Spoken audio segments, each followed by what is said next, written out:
From all across our world to the heart of our nation's capital, ABC This Week with Christiane Amanpour starts now. Hello again, everyone. After Tuesday's election, Republicans have the largest House majority since the late 1940s during the Truman administration.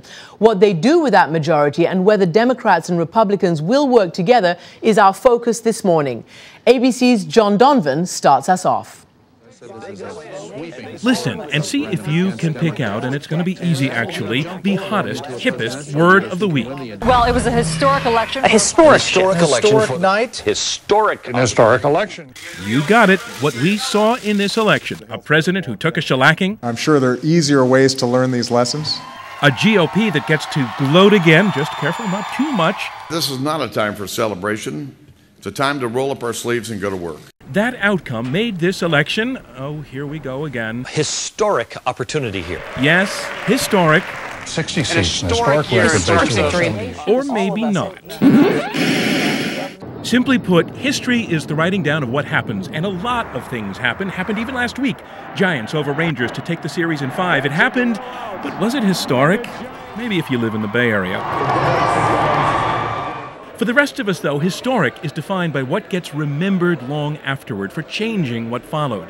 Like Susana Martinez, the Republican who won the governor's race in New Mexico Tuesday. She's a Latina, and so this is historic in New Mexico. Yeah, Wolf, that was arguably historic. No one can achieve that first ever again. But the mere fact of the GOP capture of the House, here is the chart, the 60-plus seats they took from the Democrats, it's a lot, but it's not a record breaker. The thing is, we really need to know what the Republicans ultimately do with their win to see what will really change. 1994, when they swept both houses, then something changed. They came in with clear ideas. They were listed in their contract with America. They said they were going to work with the Democratic president. We can only have one president at a time. It's President Clinton. And we know that we need to work with him where we can. And what they got was, after a fair amount of struggle, a Democratic president to declare, "The era of big government is over." Welfare reform. We have never been the same, and both sides had a hand in it. This time, the main GOP idea is not Obama, not his policies. Our primary legislative goals are to repeal and replace the health spending bill. And not really much pretense at a governing partnership. The only way to do all of those things is to put someone in the White House who won't veto any of these things. So is that the mindset that is going to make things happen in Washington, that will prove that this election in the end was as historic as everyone said it was on night one? For this week, John Donovan, ABC News. One of those aiming to make history is Rand Paul, Senator-elect from Kentucky, and he joins me this morning. Welcome. Thank you for being here. Good morning. In a way, it is, to coin a phrase, historic. There's never been a Tea Party in modern American history, and you are one of the prominent Tea Partiers. What is your first aim once you get to the Senate? I think the debt. We have to do something about the debt. I think we've been fiscally irresponsible for a generation or more here. And the one thing about the Tea Party that's interesting is it really is equal parts chastisement to both parties. You know, Republicans doubled the debt when we were in charge, and then Democrats are tripling the debt. And I've said this over and over again. It's not about political party, but it is about fiscally trying to do something to balance our budget.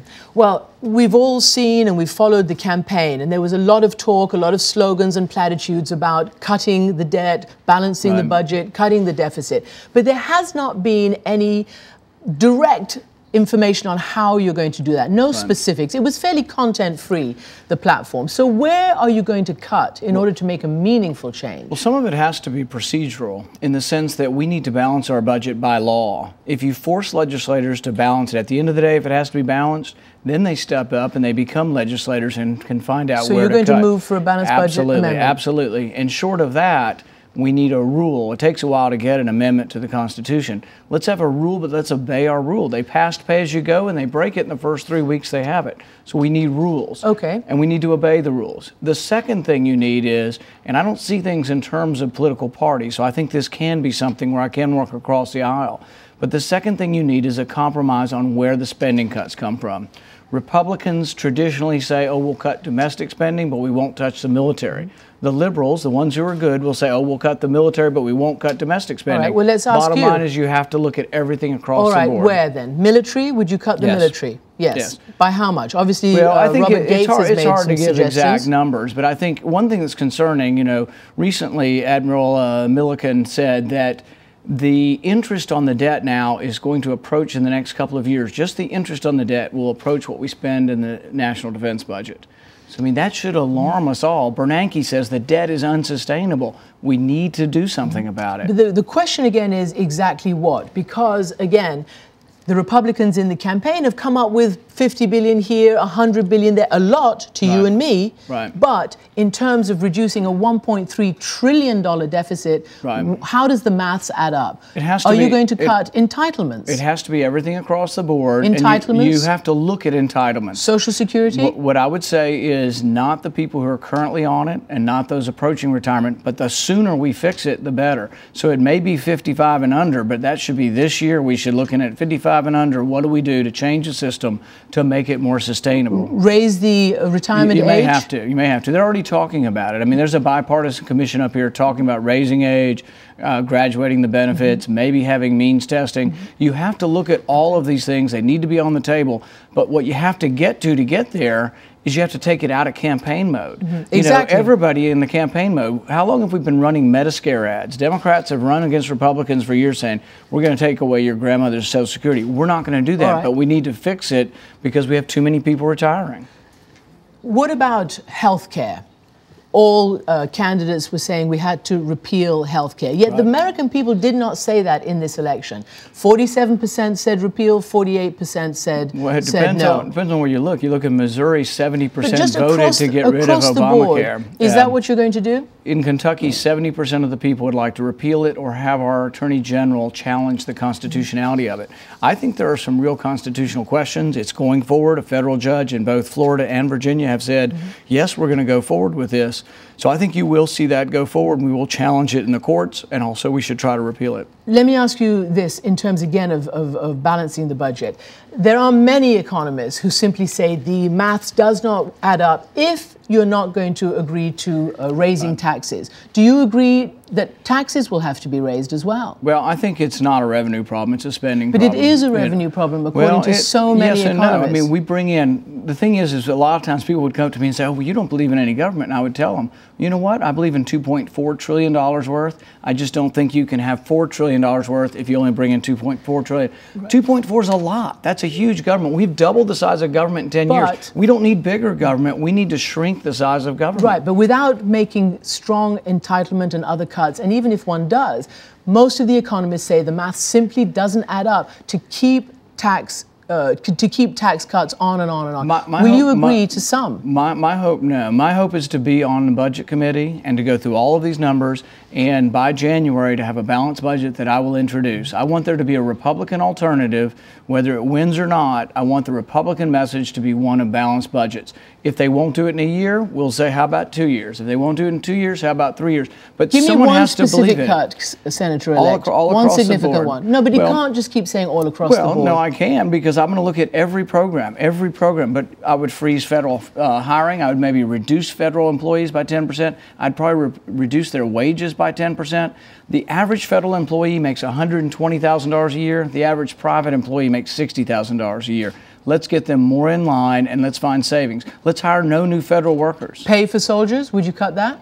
I think that's something that you can't do. I don't think you cannot do. Right. I think that soldiers have to be paid. Now, can we say that gradually we don't need as large of an army if we're not in 2 wars? Yes, I think you can say that. You can save money there. You can bring some troops home or have Europe pay more for their defense and Japan pay more and Korea pay more for their defense, or bring those troops home and have savings there. Have you thought much about foreign policy? Does the Tea Party have a foreign policy? I think the Tea Party believes in a strong national defense, that it's a priority for our country, that the Constitution exemplifies and says that national defense is one of our priorities.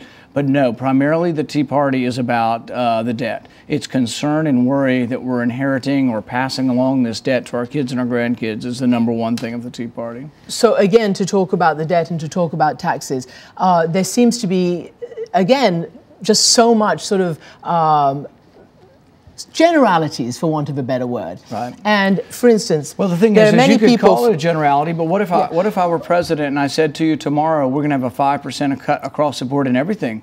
That's not a generality, but there are thousands of programs. If you say, well, what are all the specifics? There are books written on all the specifics. There's a book by Christopher Edwards, Downsizing Government, goes through every program, and that's what it will take. It's a very detailed analysis, but you need to ask of every program, when we take no program off the table, can it be downsized? Can it be privatized? Can it be made smaller? And what about earmarks? Would you say no to earmarks? No more earmarks. No more, not even in your own state? Yeah.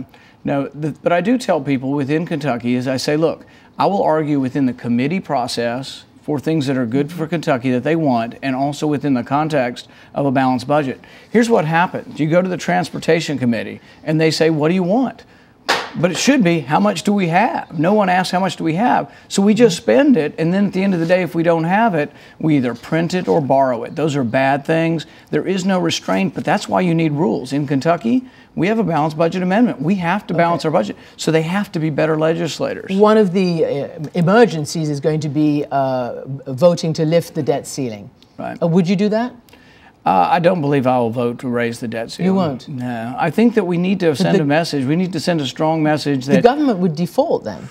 Well, only if we won the vote would they default. So you think it won't? I think it's unlikely. There are people who vote against the debt ceiling every time to send a message that adding more debt is wrong. I think we shouldn't add more debt. I think we should immediately start cutting spending. We should have a freezing higher. We should not spend any more of the stimulus money that's unspent, the TARP money that's unspent. You know, we need to get our fiscal house in order. But bigger than the specifics is a rule. Congress does not obey their own rules. This is why you want to know where the Tea Party is? Why we're unhappy? We're unhappy because they pass pay-as-you-go, and in the first 3 weeks they say everything's an emergency and they evade their own rules. Right. Well, let me ask you about some of the challenges you might face from within your own party. Do you expect to be welcomed with open arms by the establishment Republicans? Trent Lott, former senior leader of the Republican Party, said when you get to Congress, they've got to co-opt you. Well, I think the interesting thing is... Are you co-optable? No, but I think the Tea Party actually is co-opting Washington. You look around you... So vice versa? Absolutely. We're coming, we're proud, we're strong, we're loud, and we're going to co-opt. And in fact, I think we're already shaping the debate. You hear a lot of talk about the debt now.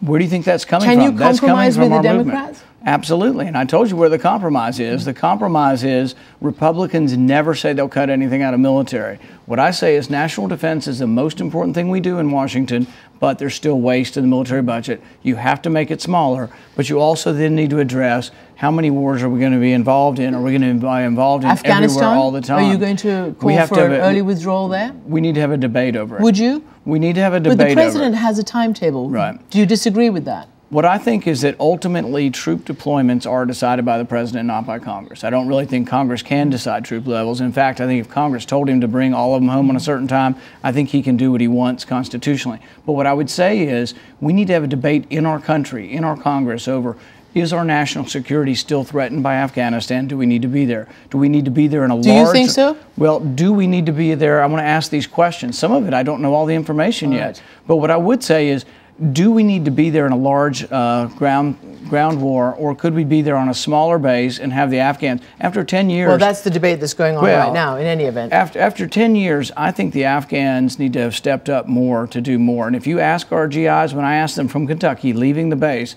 I say, are the Afghans stepping up enough? Would you rather the Afghans do more of the patrolling in the streets? Every one of these young, brave men and women will tell you yes. So the mood is changing, even within those who are the brave young men and women that are serving our country. Will you ratify the START treaty?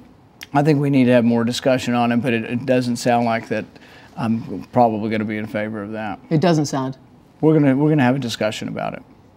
Wouldn't it be a good thing to have more nuclear treaties with the Russians? Well, I mean, some of it has been good. I mean, some of it under George W. Bush. That would save money too, wouldn't it? Under George W. Bush, we did reduce armaments, and I think you have to, some of it is devil's in the details there, and I need to know more about it before making an immediate decision. Well, we hope to have you back, and we'll get more details from you next time. Thank you.